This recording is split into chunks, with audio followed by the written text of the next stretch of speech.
नमस्कार दोस्तों, आज अपन समझेंगे जिला प्रशासन के बारे में। उससे पहले वीडियो को शुरू करने से पहले कुछ चंद लाइनों के माध्यम से आपसे रूबरू होते हैं। तो कहा कहा जाता है कि वक़्त के बारे में कहा जाता है कि वक़्त नहीं बोलता, इंसान नहीं बोलता, उसका वक़्त बोलता है और जब वक़्त बोलता है ना, तो बहरों को भी सुनना पड़ता है। इसी की वक़्त के ऊपर ही कुमार विश्वास जी की कुछ चंद लाइनें हैं कि वक्त के क्रूर छल का भरोसा नहीं, आज जी लो कि कल का भरोसा नहीं, दे रहे वो अगले जन्म की खबर, दे रहे वो अगले जन्म की खबर, जिनको अगले ही पल का भरोसा नहीं। तो शुरू करते हैं अपन। आज बहुत ही इंटरेस्टिंग टॉपिक है, जिला प्रशासन के बारे में पढ़ने का प्रयास करते हैं। इससे पहले वाले वीडियो में अपने पॉलिटिकल की लगातार जो श्रृंखला है उसको चालू कर रहे हैं। अपन आज जिला प्रशासन के बारे में पढ़ेंगे। इसकी ऐतिहासिक पृष्ठभूमि देख लेते हैं अपने जिला प्रशासन को पढ़ने से पहले। जिला प्रशासन का वो जो वर्तमान स्वरूप है वो सर्वप्रथम मौर्य काल को देखने को मिलता है और इनको अलग अलग कालों के अनुसार अलग अलग नामों से जाना जाता है। जैसे कि मौर्य काल में इसको जनपद के नाम से जाना जाता था। जो वर्तमान में भी जिला कलेक्टर जिसको नाम जानते हो उसको मौर्य काल में राजुका के नाम से जाना जाता था। गुप्त काल जैसे आता है, हर्षवर्धन का काल आता है, उस समय इसको विषय कहा जाता था जिले को। और जिले के जो मुखिया होते थे, जैसे अभी जिला कलेक्टर है, उसको विस्पति कहा जाता था। इसके बाद सल्तनत काल रहता है, दिल्ली सल्तनत काल, उसको जिले को क्या कहा जाता था? परगना कहा जाता था। और इसके जो प्रमुख होते थे उसको फौजदार कहा कहलाता था। उसके बाद मुगल काल आता है, मुगल काल के में जिले को क्या कहा जाता है? सरकार कहा जाता है। उसके बाद उसके जो प्रमुख होते हैं, जैसे कि अभी वर्तमान में जिला कलेक्टर को उसको अमल गुजार कहा जाता था। तो ये ऐतिहासिक पृष्ठभूमि है जिले के बारे में, जिला प्रशासन के बारे में। उसके बाद अपने संविधान में, भारतीय संविधान के अनुच्छेद 233 में जिला शब्द का एक बार प्रयोग किया गया है केवल। वो भी जो जिला न्यायाधीश होते हैं उनकी नियुक्ति से संबंधित। जिला न्यायाधीशों की नियुक्ति कौन करता है? राज्य के राज्यपाल करते हैं। क्योंकि जो जिला शब्द है कि अनुच्छेद 233 में सिर्फ एक बार प्रयुक्त हुआ है, वो भी जिला न्यायाधीशों की नियुक्ति करने के संदर्भ में। डायरेक्ट रूप से जिला शब्द का उल्लेख कहीं पर भी नहीं मिलता संविधान में। अब एक महत्वपूर्ण पद आता है जिला में। जिला कलेक्टर के बारे में देख लेते हैं अपन। जिला कलेक्टर क्या होता है, नियुक्ति किसके द्वारा की जाती है, इसका कार्य क्या क्या होता है। बहुत ही महत्वपूर्ण पद है जिले से संबंधित जिला कलेक्टर का। Governor general Lord Warren Hastings के समय काल में भारत में पहली बार 1772 में कलेक्टर का पद सृजित किया गया था। इसकी ऐतिहासिक पृष्ठभूमि ये है। जिला कलेक्टर भारतीय प्रशासनिक सेवा होता है, आईएएस रैंक का अधिकारी होता है, जिसकी जो परीक्षा करवाता है यूपीएससी के द्वारा होती है, यूनियन पब्लिक सर्विस कमीशन के द्वारा। जिसमें एक पद होता है आईएएस रैंक का जो अधिकारी होता है, उसको जिला कलेक्टर बनाया जाता है। और ये जिले का सर्वोच्च प्रशासनिक अधिकारी होता है, यानी कि सबसे बड़ा प्रशासनिक अधिकारी जिला कलेक्टर ही होता है। जिला कलेक्टर संभागीय आयुक्त के निर्देशन में कार्य करता है, अर्थात जिलाधीश का प्रथम उच्च अधिकारी संभागीय आयुक्त होता है, यानी कि जिला कलेक्टर से ऊपर का अधिकारी है। जो प्रशासनिक अधिकारी वो कौन होता है? वो संभागीय आयुक्त होता है। और सर्वप्रथम वारेन हेस्टिंग के समय भारत में 1772 को कलेक्टर पद का सृजित किया गया था। और ये जो कलेक्टर है, तो भारतीय प्रशासनिक सेवा होती है, आईएएस होती है, इस रैंक का अधिकारी को कलेक्टर बनाया जाता है। और इसकी जो परीक्षा करवाई जाती है यूपीएससी के द्वारा करवाई जाती है। और ये जिले का सर्वोच्च प्रशासनिक अधिकारी होता है। और ये किसके अंडर में कार्य करता है? प्रशासनिक जो संभागीय आयुक्त है उसके निर्देशन में कार्य करता है, यानी कि डायरेक्ट रूप से कहा जाए तो जो जिला कलेक्टर है इससे ऊपर का जो अधिकारी होता है वो संभागीय आयुक्त होता है। इसके बाद देखते हैं अपन 2009 में जो राजस्थान प्रशासनिक सेवा है, जिसको आरएस कहा जाता है, उसके अधिकारियों को भी पहली बार जिला कलेक्टर के रूप में पदस्थापित किया गया था। यानी कि 2009 से जो आरएस की जो परीक्षा देकर जो आरएस बनते हैं, इनको भी प्रमोशन के द्वारा अब आईएएस बना दिया जाता है, यानी कि जिला कलेक्टर का पद दिया जा सकता है। अब 2009 के बाद में ये व्यवस्था की गई है, यानी कि अब जो आरएस होते हैं वो भी आईएएस बन सकते हैं, जिला कलेक्टर बन सकते हैं। जिला कलेक्टर को जिला प्रशासन की आंख, कान, हाथ या बाह कहा जाता है, यानी कि बहुत ही महत्वपूर्ण पद है, जिसको पूरे जिले के प्रशासन की आंख कहा जाता है, कान कहा जाता है, हाथ कहा जाता है, यानी कि पूरे जिले की जो प्रशासनिक धुरी है वो जिला कलेक्टर के इर्द गिर्द घूमती है। इसके बाद जिला कलेक्टर जिले में लघु राज्य सरकार के रूप में कार्य करता है, यानी कि जितने भी राज्य की योजनाएं वगैरह होती है और राज्य की संबंधित, यानी कि जो लघु सरकार के रूप में कार्य करते हैं, जिले में सर्वोच्च अधिकारी जिला कलेक्टर होता है। और उसे राज्य सरकार के निर्देशानुसार ही कार्य करता है जिला कलेक्टर। प्रमुख विद्वानों के क्या-क्या विचार है जिलाधीश को लेकर? जैसे रजनी कोटारी जी ने क्या कहा था कि जिलाधीश यानी कि जिला कलेक्टर को संस्थागत करिश्मा कहा है, ये वेरी वेरी इंपॉर्टेंट है। इसको परीक्षाओं में कई बार पूछ लिया जाता है। अटल बिहारी वाजपेयी जी ने क्या कहा था कि जिलाधीश प्रशासन की दूरी है, यानी कि महत्वपूर्ण दूरी है, जिला संपूर्ण प्रशासन की महत्वपूर्ण दूरी है।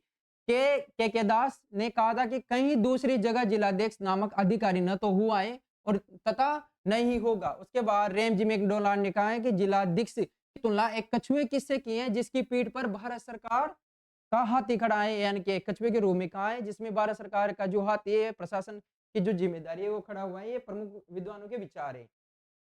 जिला कलेक्टर, जिलाधीश के क्या-क्या कार्य होते हैं? अब जो जिला कलेक्टर है महत्वपूर्ण पद है, इसके प्रशासन में क्या-क्या कार्य होते हैं? ये बहुत ही महत्वपूर्ण कार्य है, इनको याद रखना इंपॉर्टेंट है। जैसे कि जिला दंडनायक के रूप में, जिला मजिस्ट्रेट के रूप में भी कार्य करता है। जैसे कि कानून व्यवस्था को बनाए रखना, पुलिस पर नियंत्रण करना, जिले में कानून व्यवस्था को सुचारू रूप से चल सके उसको बनाए रखना और पुलिस विभाग पर नियंत्रण स्थापित करना दंडनायक के रूप में पहला कार्य है जिला कलेक्टर का। उसके बाद कारागाहों का निरीक्षण करना, जो भी जिले की जो जेलें होती हैं उनका निरीक्षण किया जाता है जिला कलेक्टर के द्वारा में एक दंडनायक के रूप में।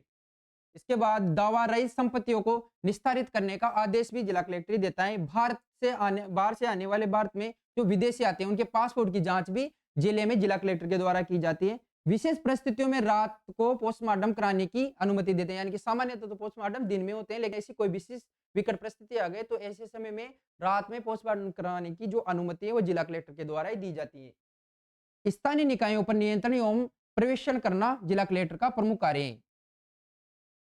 अब भू राजस्व अधिकारी के रूप में कार्य, जैसे कि सर्वप्रथम जब जिला कलेक्टर का पद सृजित किया गया था तो मुख्य रूप से भू राजस्व एकत्रित करने के लिए जिला कलेक्टर का पद सृजित किया गया था। तो उसी प्रकार से जो भू राजस्व है उसके अधिकारी के रूप में इसके क्या क्या कार्य हो सकते हैं? भू राजस्व एकत्रित करना, जो भी टैक्स टैक्स होता है गवर्नमेंट का उसको एकत्रित करना प्रमुख कार्य होता है जिला कलेक्टर का।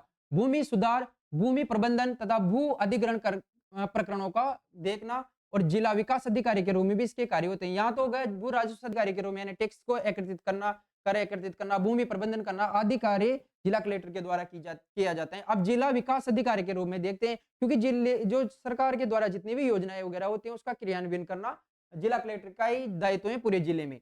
जिले की विकास परियोजनाओं की निगरानी करना, सभी विकास कार्यक्रम को सफल क्रियान्वयन करना जिला कलेक्टर की जिम्मेदारी होती है, यानी कि जिले में वो सही तरीके से योजनाएं लागू हो रही है या नहीं है, विकास किस प्रकार से हो रहा है जिले में, डेवलपमेंट का जो पूरा कार्य है वो जिला कलेक्टर के द्वारा देखा जाता है। प्रशासनिक प्रमुख होता है जिले का। जिला प्रशासन एवं राज्य सरकार में समन्वय स्थापित करता है, यानी कि जिला और राज्य सरकार इन दोनों के मध्य एक समन्वय के रूप में कार्य करता है, बैलेंस बनाकर चलता है जिला कलेक्टर। यानी कि जो भी राज्य सरकार की जितनी भी योजना होती है जन कल्याणकारी योजना उसको जिले में लागू करने का कार्य कौन करता है? जिला कलेक्टर के द्वारा ही ये कार्य किया जाता है। अन्य कार्य कौन-कौन से हो सकते हैं? जिले में मुख्य प्रोटोकॉल अधिकारी के रूप में होता है। जो भी अधिकारी गण आते हैं, नेता गण आते हैं, उनको प्रोटोकॉल प्रदान करने का कार्य जिला कलेक्टर के द्वारा किया जाता है, क्योंकि ये मुख्य प्रोटोकॉल अधिकारी होता है जिले का।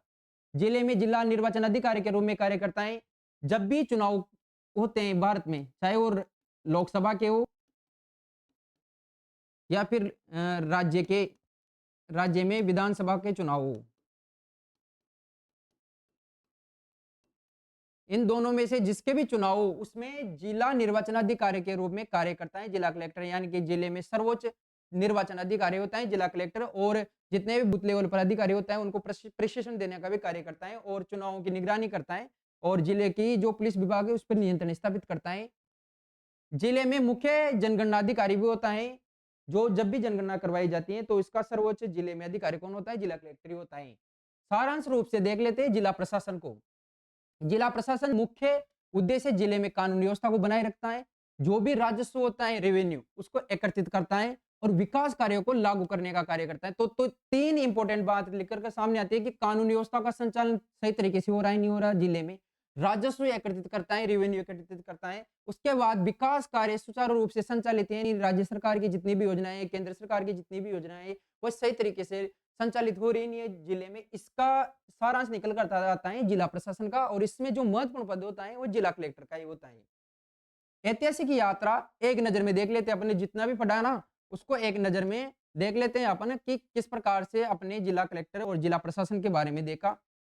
ऐतिहासिक यात्रा क्या क्या हो सकती है? पहले तो काल देखते हैं अपन, जिले का नाम, प्रमुख अधिकारी, जैसे अपने पूर्व में पढ़ा, जैसे कि मौर्य काल, इसमें जनपद के नाम से जिले को जाना जाता था, राज्यों का जो जिला कलेक्टर को नाम जाना जाता था। हर्षवर्धन के काल में पढ़ा अपने, गुप्त काल में इसको विषय कहा जाता था जिले को, और जिला कलेक्टर को विस्पति कहा जाता था। सल्तनत काल में देखा अपने, प्रगना कहा जाता था जिले को, और जिला अधिकारी को फौजदार कहा जाता था। मुगल काल में जैसे अपने पढ़ा, सरकार कहा जाता था जिले को, आलमगुजार जिला कलेक्टर को कहा जाता था। ब्रिटिश काल में 1772 में जिला कलेक्टर के जो पद को वारेन हेस्टिंग लेकर आया था।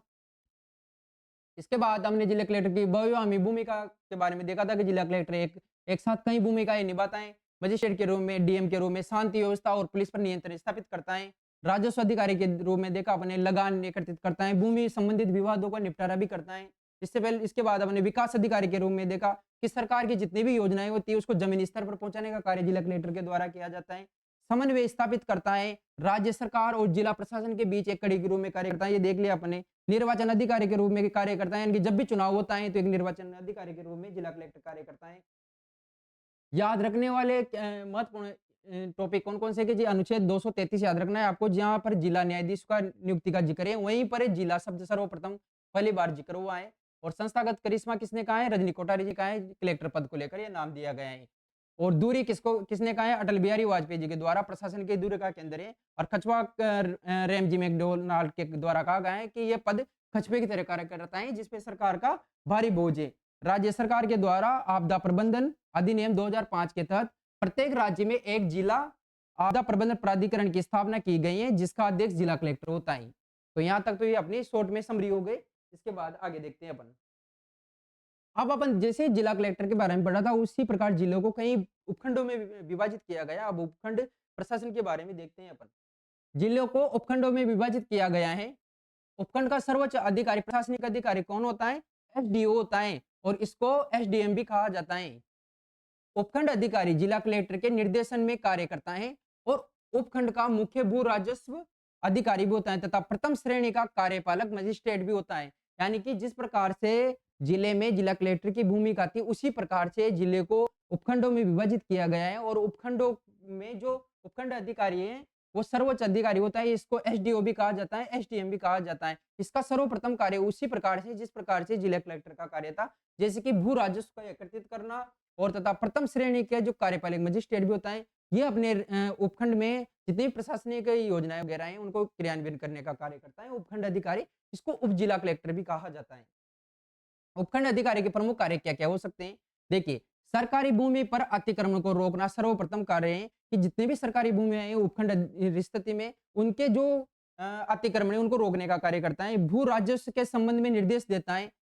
भू अभिलेख तैयार करना, कृषि उत्पादन का आकलन करना, गरीबी रेखा से नीचे जीवन यापन करने वाले लोगों का सर्वेक्षण सर्वे कराकर उनके नामों को एकत्रित करना उपखंड अधिकारी का प्रमुख कार्य होता है। इसके बाद जो उपखंड हैं जिले के उसको तहसीलों में विभाजित किया गया है। तो तहसीलें में विभाजित किया गया है उसको तहसील प्रशासन को भी देखते हैं अपन, क्योंकि उपखंड को तहसील में विभाजित किया गया है। तहसील का प्रमुख अधिकारी कौन होता है? तहसीलदार होता है। तहसीलदार की नियुक्ति राजस्व मंडल के द्वारा की जाती है। ठीक है। और तहसीलदार उपखंड अधिकारी के निर्देशन में कार्य करता है। तो सर्वप्रथम तो आता है जिला कलेक्टर, इसके बाद उपखंड अधिकारी, उसके बाद तहसीलदार और उसके बाद नायब तहसीलदार, उसके बाद आते हैं पटवारी। तो ये एक चेन है पूरे जिला प्रशासन की, इसी के आधार पर पूरा जिला प्रशासन चलता है। तहसीलदार द्वितीय श्रेणी का कार्यपालक मजिस्ट्रेट भी होता है। तहसीलदार प्रमुख कार्य क्या होता है? भू राजस्व प्रशासन अधिकारी होता है, यानी कि भूमि से संबंधित जो टैक्स वगैरह वसूल करने का कार्य तहसीलदार के द्वारा किया जाता है। इसके बाद उप तहसील भी होते हैं। जिस प्रकार से जिले को उपखंड में विभाजित किया जाता है, उपखंड के बाद में तहसीलों में विभाजित किया जाता है और तहसीलों के बाद में उनको उप तहसीलों में विभाजित किया जाता है और तहसील को उप तहसील में विभाजित किया गया है। उप तहसील का प्रमुख अधिकारी कौन होता है? नायब तहसीलदार भी होता है। नायब तहसीलदार तहसीलदार के निर्देशन में कार्य करता है। तो एक चेन की कड़ी के रूप में बना हुआ है। पूरा जिला प्रशासन इस प्रकार से कार्य करता है। इसके बाद महत्वपूर्ण जो पद आता है वो आता है पटवारी का। अब पटवारी की नियुक्ति किस प्रकार से होती है? राजस्व मंडल के द्वारा होती है, लेकिन ये परीक्षा देकर आते हैं। परीक्षा के माध्यम से इनका चयन होता है। उसके बाद इनकी नियुक्ति कौन करता है? राजस्व मंडल अजमेर के द्वारा इनकी नियुक्ति होती है पटवारी की। पटवारी के क्या-क्या कार्य हैं? गिरदावरी की रिपोर्ट यानी कि फसल निरीक्षण तैयार करना इनका प्रमुख कार्य है। सरकारी संपत्तियों की निगरानी रखना, नकल रिपोर्ट देना, भू नामांकन खोलना, ये प्रमुख कार्य पटवारी के हैं। अपने राजस्थान में पटवार के जो ट्रेनिंग स्कूल है वो कहाँ-कहाँ पर है? एक तो टोंक में है, कोटा में, देवखेड़ा अलवर में, देवागिरी उदयपुर में, गजसिंहपुर गंगानगर में और जोधपुर में, यानी कि 6 पटवारी स्कूल हैं जहाँ पर पटवारियों को ट्रेनिंग दी जाती है। राजस्थान जो राजस्व मंडल है, उसका मुख्यालय आपने देखा अजमेर है और इसके द्वारा किसकी नियुक्ति की जाती थी? पटवारी की नियुक्ति की जाती थी। इसकी स्थापना होती है 1 नवंबर 1949 को स्थापना होती है।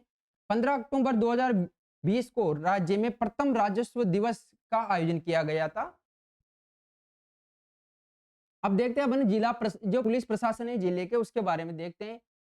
पुलिस प्रशासन राज्य सूची का विषय है, यानी कि 3 सूचियां संविधान में दी गई है। कौन-कौन सी? एक तो संघ सूची और राज्य सूची और एक थी समवर्ती सूची।